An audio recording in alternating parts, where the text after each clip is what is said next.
is a helmet of salvation. That's Jesus.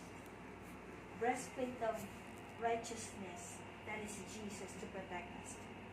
Belt of truth. It is Jesus to hold our belt to and be protected. And the sword, that is the words of God, that it strikes us.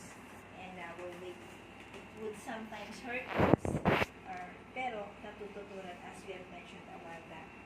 So, yung let go, the word let go, it means surrender.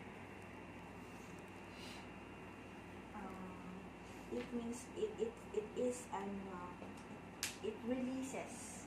It's an act of releasing anxieties, tsaka po, to a higher power and allowing them to work on the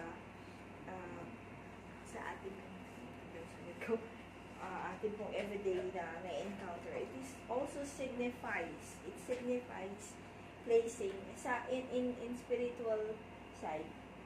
Letting go means signifying or placing the faith in God's plan and direct us to the right path. So letting go, it also means releasing you from the grip of the grip that tries to control you.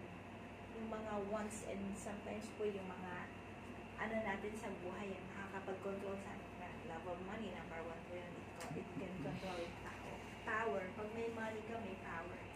So, minsan nakakalimutan mo na po ang Panginoon. Sometimes, pakiramdam mo, ikaw na yung Panginoon.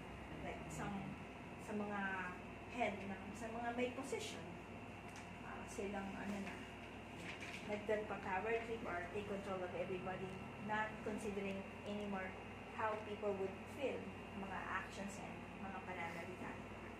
So, letting go, minsan man po, letting go and letting God, it's a challenge in our life na, halimbawa, meron pong naiatas sa iyong mga bagay or position or nabigla ka na iniisip mo hindi mo kaya. Let it go kasi you're being controlled of your emotion. Let go, let God, because you let God take control of you. Parang po yun sa storya, parang kay Joshua po, na when Moses was about to die, siya po yung inataasan na maging head na parang siyang nag-doubt.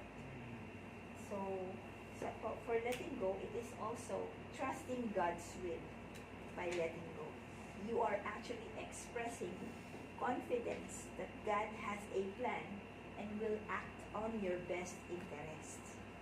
So, pagka inatasan po kayo ng Panginoon, give your best.